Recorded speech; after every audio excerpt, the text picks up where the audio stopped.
श्री स्वामी समर्थ आपल्या यूट्यूब चॅनेलवरती तुमच्या सर्वांचं पुन्हा एकदा मी खूप मनापासून स्वागत करते। आजच्या व्हिडिओमध्ये मी तुम्हाला त्रिपुरारी पौर्णिमेबद्दल संपूर्ण माहिती सांगणार आहे। त्यामध्ये या पौर्णिमेचं किती महत्त्व आहे, या त्रिपुरारी पौर्णिमेला कोणत्या गोष्टी कराव्यात किंवा कोणत्या गोष्टी चुकूनही करू नयेत, कोणत्या नियमांचं पालन करावं, आपल्या जीवनातील सर्व नकारात्मकता अंधकार दूर होण्यासाठी या दिवशी त्रिपुर वात लावली जाते। तर ती कशा प्रकारे लावावी आणि या दिवशी स्त्रियांनी कोणकोणती कामे करावीत अशी बरीच माहिती मी तुम्हाला आजच्या व्हिडिओमध्ये सांगणार आहे। त्यासाठी हा व्हिडिओ शेवटपर्यंत पहा। चॅनेलवरती नवीन असाल तर आपल्या अन्वीज मराठी कॉर्नर या चॅनेलला सबस्क्राइब करायला विसरू नका। लगेच आपण आजच्या व्हिडिओला सुरुवात करूया।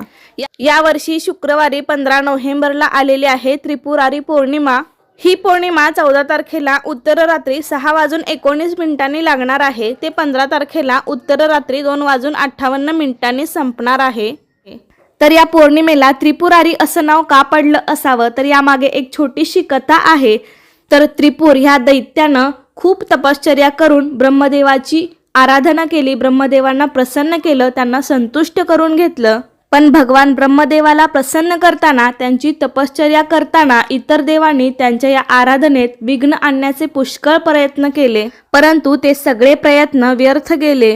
म्हणून ब्रह्मदेवही त्यांच्यावर प्रसन्न झाले। ब्रह्मदेवानी त्याला वर दिला तेव्हा त्रिपुरानं मला अमरत्व प्राप्त व्हावे असा वर मागितला आणि वर मिळाल्यामुळे त्याने सर्व देवांना सतावून सोडलं। प्रत्यक्ष भगवान विष्णूंनाही त्रिपुराचा प्रतिकार करता आला नाही।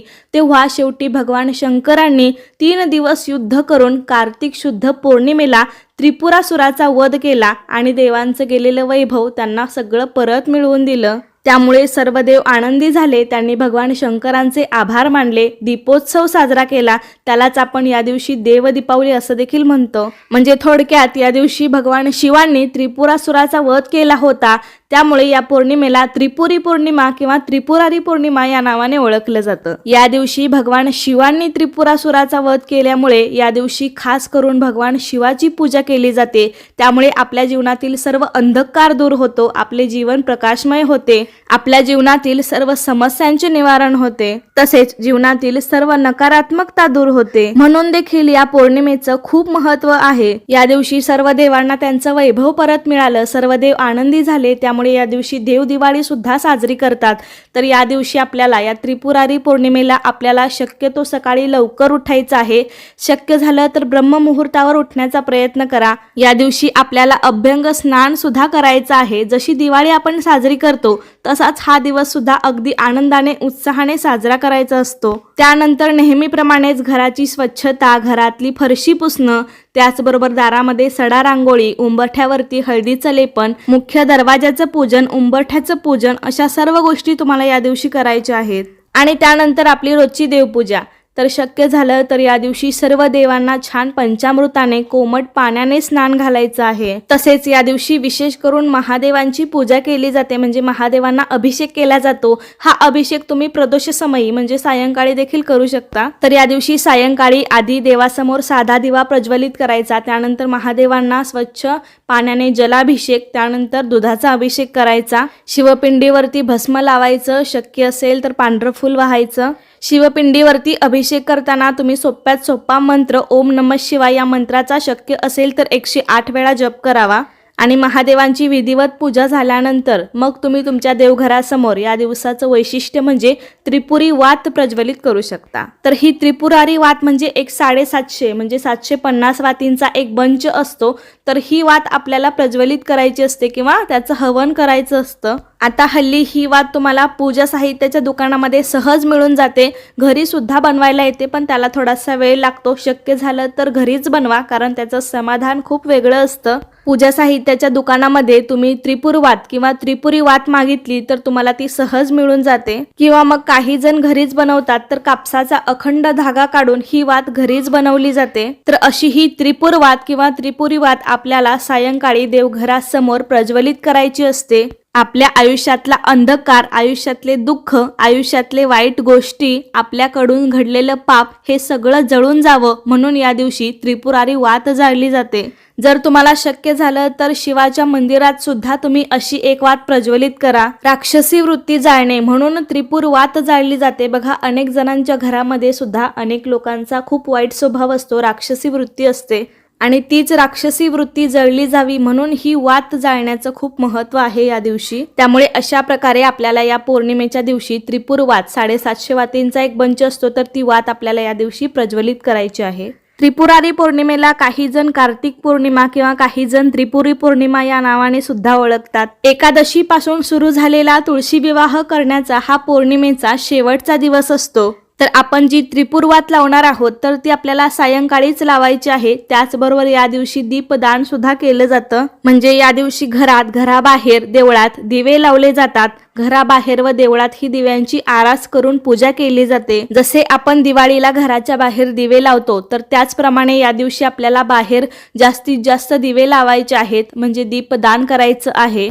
किंवा नदीकाठी सुद्धा दिवे लावले जातात. तर या दिवशी आपण देवघरासमोर सुद्धा दिव्यांची आरास करू शकतो, जागा असेल तर, किंवा आपल्या अंगणामध्ये मुख्य दरवाजाच्या बाहेर सुद्धा तुम्ही स्वस्तिकच्या आकारामध्ये सुद्धा तुम्ही दिवे लावू शकता. त्याचबरोबर मंदिरामध्ये सुद्धा तुम्ही दीपदान करू शकता. दीपदान केल्याने देव प्रसन्न होतात अशी मान्यता आहे. यामुळे व्यक्तीच्या सर्व मनोकामना देखील पूर्ण होतात. या दिवशी पवित्र नदी किंवा देवाच्या ठिकाणी जाऊन सुद्धा दीपदान केले जाते.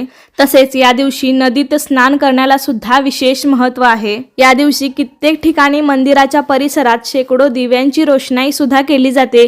मंदिरामधील दगडी दीपमाळांमध्ये सुद्धा त्रिपुर वात लावून हा उत्सव साजरा केला जातो. बघा, आपल्या गावामध्ये अनेक ठिकाणी, अनेक मंदिरामध्ये उंचच्या उंच असे दगडी दिवे असतात.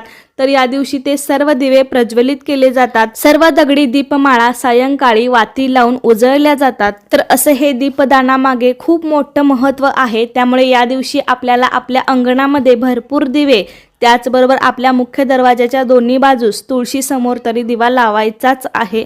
तर आता या दिवशी काही नियम पाळायचे झाले तर आपल्याला या दिवशी ब्रह्मचर्य पाळायचं आहे. शक्य असेल तर जमिनीवर झोपायचे आहे. तसेच या कार्तिक पौर्णिमेला मांस, मद्य, अंडी, कोणतेही तामसिक अन्नाचे सेवन करू नये. या दिवशी कोणत्याही प्रकारचे वादविवाद, भांडणे आपल्या घरात करायचे नाहीत. त्याचप्रमाणे या दिवशी असहाय्य, गरीब, वृद्ध किंवा कोणाचाही अपमान करू नका. त्याच्यासाठी कठोर शब्द वापरू नका. उलट या दिवशी तुम्ही गरजूंना दान करू शकता. सुख आणि सौभाग्य वाढवण्यासाठी या दिवशी अन्न, दूध, फळे, तांदूळ, तीळ यांचे दान करावे.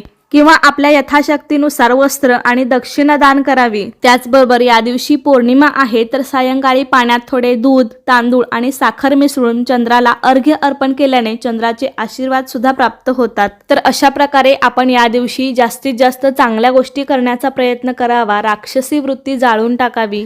त्यानंतर बघा, हा त्रिपुरारी पौर्णिमेचा दिवस वैकुंठ चतुर्दशी म्हणून देखील साजरा केला जातो. जर या दिवशी आपण देवांना बेल आणि तुळस वाहिली तर आपल्याला वैकुंठाची प्राप्ती होते असं म्हणतात. त्यामुळे आपल्याला या दिवशी बेल आणि तुळस वाहायची आहे. म्हणजे या वैकुंठ चतुर्दशीला विष्णूंची सहस्र नावे घेऊन विष्णूंना बेल आणि महादेवांना रुद्र म्हणत तुळशीची पाने अर्पण केली जातात. फक्त याच दिवशी आपल्याला विष्णूंना बेल आणि महादेवांना तुळस अर्पण करायची असते, कारण हा दिवस वैकुंठ चतुर्दशी म्हणून ओळखला जातो. या दिवसाचं खूप महत्त्व आहे. इतर वेळी आपण शंकराला बेल आणि विष्णूंना तुळस वाहतो, परंतु या भेटीचे आगळे वेगळे महत्त्व म्हणून अशी या दिवशी पूजा केली जाते. चातुर्मासातील 4 महिने भगवान विष्णू शेषसागरात विश्रांती घेत असल्यामुळे त्यांच्या वाटणीची सर्व कामे महादेवांनी आपल्या हाती घेतली.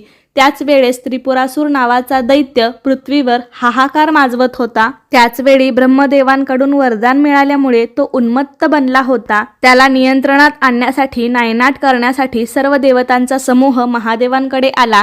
तेव्हा महादेवांनी त्रिपुरासूर नावाच्या दैत्याचे पारिपत्य केले आणि त्याचा वध करून भगवान विष्णूंची भेट घेतली.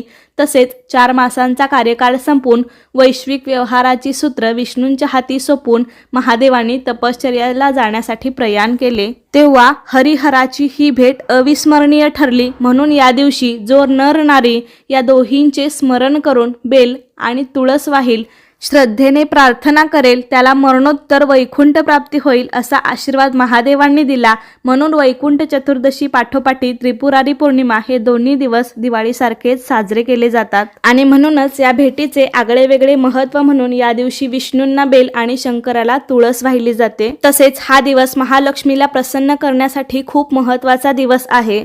त्यामुळे तुम्ही या दिवशी जास्तीत जास्त महालक्ष्मी कुठल्याही स्तोत्राचे पठण करा किंवा महालक्ष्मीचा कोणताही मंत्र जप करा. महालक्ष्मीची सुद्धा विधिवत पूजा करून महालक्ष्मीला एखादा गोडाचा पदार्थ जसे की तांदूळाची खीर किंवा कोणत्याही खिरीचा नैवेद्य अर्पण करा. तर अशा प्रकारे आजच्या व्हिडिओमध्ये मी तुम्हाला त्रिपुरारी पौर्णिमेबद्दल बरीच माहिती सांगितलेली आहे. तर कसा वाटला तुम्हाला माझा आजचा व्हिडिओ मला नक्की कमेंट करून सांगा. आवडला असेल तर लाईक, शेअर, सबस्क्राईब करायला विसरू नका. धन्यवाद.